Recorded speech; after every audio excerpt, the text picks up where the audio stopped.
वज़ीर-ए-आज़म शहबाज शरीफ इस वक्त डावोस में मौजूद हैं और साथ ही साथ वज़ीर ख़ज़ाना भी उनके हमरा मौजूद हैं और वज़ीर ख़ज़ाना इस वक्त मोहम्मद औरंगज़ेब गुफ्तगू कर रहे हैं। During the course of last year, we have consolidated our gains in terms of the macroeconomic stability. You know, all of that sort of moving in the right direction. And it's not me. We have external validations because the 3 global rating agencies upgraded us during the course of last year, and they are maintaining a positive outlook for the country. Now, this is all on the back of the structural reforms, because that's something which has been elusive for Pakistan, and everyone talks about whether the reforms are happening or not happening. The reality is we are getting a lot of external and international recognition for the reforms which are not in a design phase, but which are very much in execution. That is our tax authority in terms of people, process, technology, and a special role. You mentioned AI, the role that the technology is playing in terms of leading by data analytics and connecting the databases. And we made some good headway. We have a long way to go. Our tax to GDP is now in double digits, but we still have some way to go before we can declare sustainability. Having said that, we are trying to bring those sectors which have been previously untaxed into the net, and sort of expanding the tax net, because there is a discussion whether we are going back to the same for more, and there is an element of that. And the only way we can get out of that is by expanding the net and by ensuring that we have more compliance and enforcement through technology. A lot of reforms which have happened on the power side, we have brought the circular down. We have brought governance. A lot of these boards of the distribution companies are now manned and womaned by private sector. The whole SOE reform is absolutely critical. We lose close to ₹1 trillion every single year in terms of the inefficiencies of the SOEs, etc. So we have handed over 24 state-owned enterprises to the Privatization Commission, and the fact that after decades we have been able to privatize our national airline, I think is a huge, from our perspective, tailwind for the other privatization processes. And I'm a firm believer, before we talk about FDI, before we talk about foreign investors, we have to give the level of comfort that the local investors want to invest in Pakistan. That's the starting point. We do plan to come back into the international capital markets this year. Right now, we are totally focused on printing the inaugural Panda bond for Pakistan. This is the first time Pakistan is going to access the Chinese capital markets, which is the second largest, second deepest capital market in the world. Importance for us to get back onto track where we have credibility with international investors, whether it's the capital markets or banks. I think it's going to be very critical in terms of our road to the market. Things are looking up. We, again, as I said, there's no room for complacency for Pakistan. We have a long way to go. We have to get away from these boom and bust cycles, and therefore we need a little bit of patience to ensure that we don't get into that rut again. We are very grateful to all our bilateral partners. They have supported us through thick and thin. So from that perspective, I think all our, we have the right pillars in place for taking the country to the next level. I keep on saying the ball is in our court. How we capitalize on this, how we sort of take it forward and don't miss the opportunity this time around. Thank you for your patient hearing.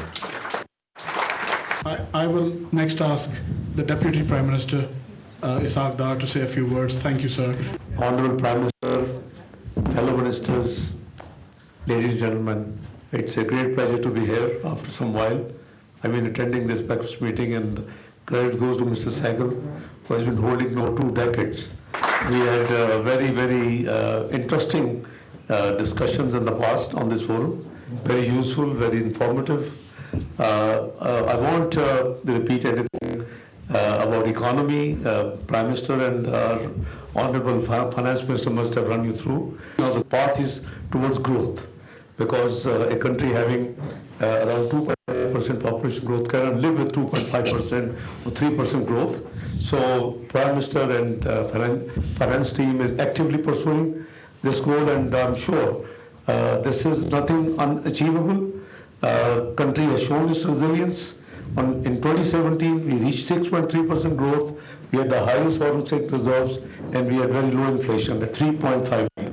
So that means that Pakistan has the capacity to reach those, great targets again. We were declared globally 24th global economy, and we were just 4 notches away to be part of the G20. So unfortunately, fast forward 4 years, 2018-2022, we fell to 47th economy, and Prime Minister dilated, the challenges he had to face in PDM government when he assumed in April 2022. So we are out of work. Stability is there. Now the work is for growth. Few words on Pakistan, which was known to be diplomatically isolated. Just 3 years back, we are fully engaged and integrated with the international system. Alhamdulillah, it is now difficult for Prime Minister to choose whom to invite, because so many great dignitaries wish to visit Pakistan, and where we should go, because there are a large list of pending the invitation for Prime Minister to visit. So this is something unique, as opposed to 2012 when we won the UN Security Council election with just 1 vote. This time we had 182 versus 5. So this is what the global confidence is there. We are playing all proactive role under the leadership of Prime Minister in all burning issues. It is a very serious phase in the global diplomacy. It's it's a transformative phase, a challenging phase. You're seeing all over from north to south and east to west. So we are engaged everywhere very proactively and trying to contribute our share in order to achieve the peace and stability around the globe. So we are engaged with our neighbor partners. We are engaged globally. We are engaged with all international forums. So I'm sure you will have many good news to hear in the due course, inshallah. I wish you all the best. Enjoy your Davos stay. And I've been working through the night last night. Thank you. I'd like to welcome the Prime Minister, our distinguished guest, Shehbaz Sharif. Thank you very much, sir, for coming. Thank you very much, Mr. Ikram Sehgal, host of this wonderful gathering of Pakistani entrepreneurs and international dignitaries and illustrious businessmen and women. Deputy Prime Minister of Pakistan, Ishaq Dar, Finance Minister, ladies and gentlemen, Assalamu alaikum to all of you. It's really a great honor and a pleasure to be here, and I'm very grateful to Mr. Ikram Sehgal. Ladies and gentlemen, Pakistan is now moving forward with a sense of achievement and a sense of purpose. Our macroeconomic indicators are pretty reassuring. Our inflation rate is down from 30% to 5.5%. Our policy rate has come down from a steep 22.5% to 10.5%. Our IT exports are reassuring progress. Our exports collectively do face different kind of challenges. And of course, our social indicators need to be improved through continuous joint efforts. But the way forward is very clear, that Pakistan has to have an export-led growth. We have brought in fundamental structural changes in our system. And I would share with you a few important milestones. We have brought in fundamental changes in our revenue collection system, and it is now being completely digitized. And our tax collection to our GDP ratio is 10.5% today, which was 9% a couple of years ago. This is a significant achievement. Secondly, our agri-export last year have been very reassuring. We are now into mines and minerals business. We have signed agreements, MOUs with American companies and Chinese companies. And Pakistan has been blessed by Almighty with infinite natural resources, still buried in the heap of mountains in north of Pakistan, Gilgit-Baltistan, Azad Kashmir, the province of KP and Balochistan. But we have now decided to go forward at lightning speed. And we are also moving speedily in the field of crypto, AI, IT. And our IT exports have shown remarkable progress in the last few years. In that we brought a lot of instruments which have facilitated IT exports, which stand at $3 billion annually officially. And our youth bulge is a challenge as well as a great opportunity.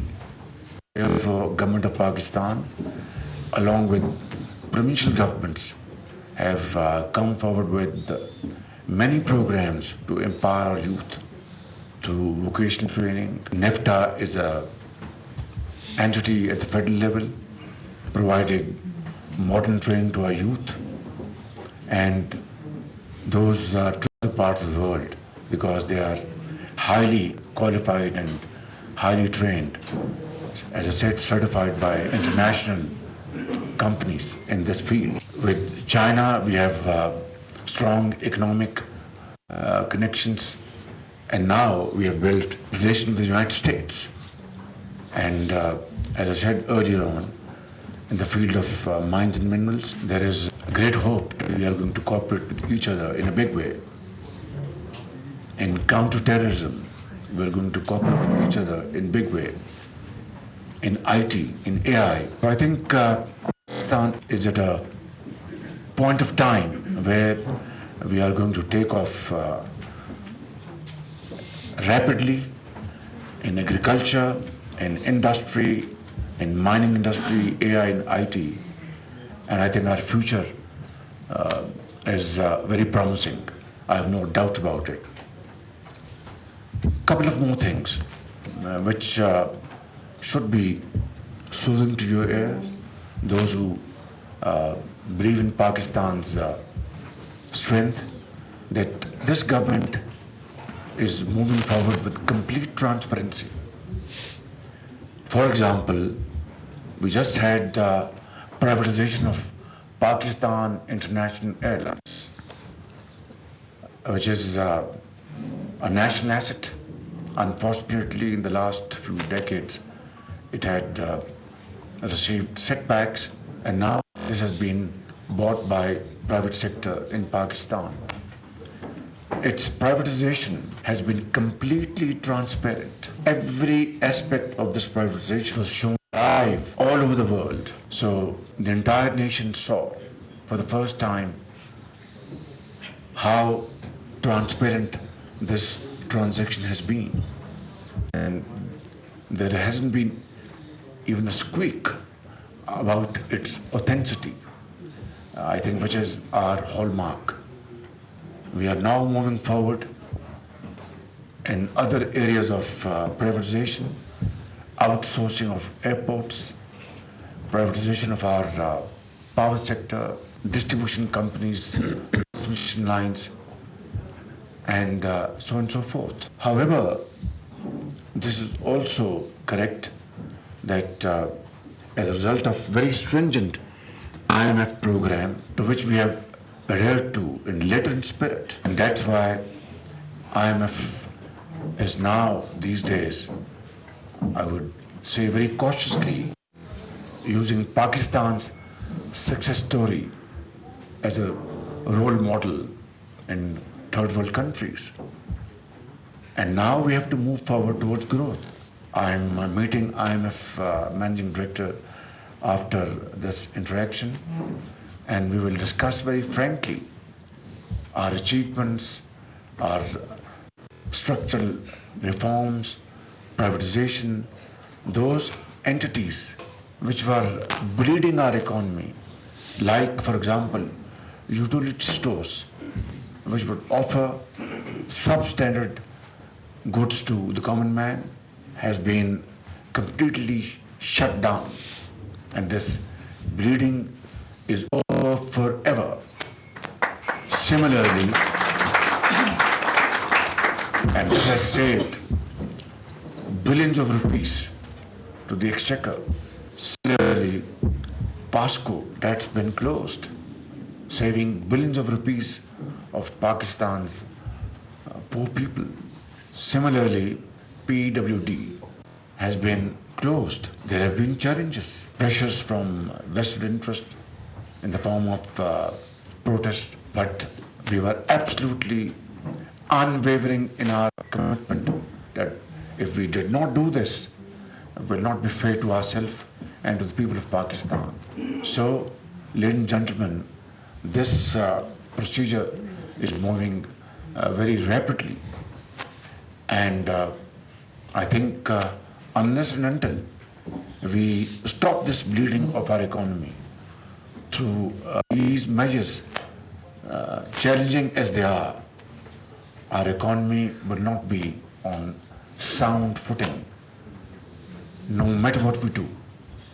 So I think this is a result of collective efforts, and it may sound to you a bit odd, but I have to say with fullest force at my command that these achievements have been made through collective efforts, through teamwork, and that means that complete harmony between political hierarchy and military hierarchy. If we have to get rid of our mounting debts, both foreign and internal, if we have to alleviate poverty, unemployment, if we have to make our country prosperous and progressing by every moment, then there has to be a sense of understanding between various stakeholders, a sense of ownership, and a sense of purpose to move forward. Inshallah, Pakistan is at a cross point where it is about to take off in terms of its growth, because we are a country with 240 million people. We are a country with a youth bulge, which, as I said, is a great challenge as well as an opportunity.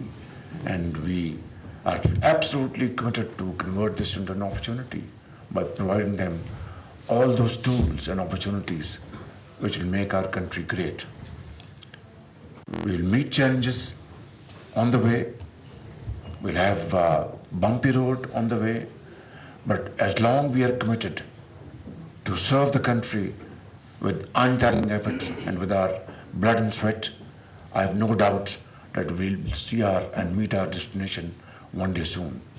Through untiring efforts, selfless sacrifices, and of course, through unity of thought and action. Thank you. Subscribe करें और bell दबाएं ताकि कोई खबर रह न जाए।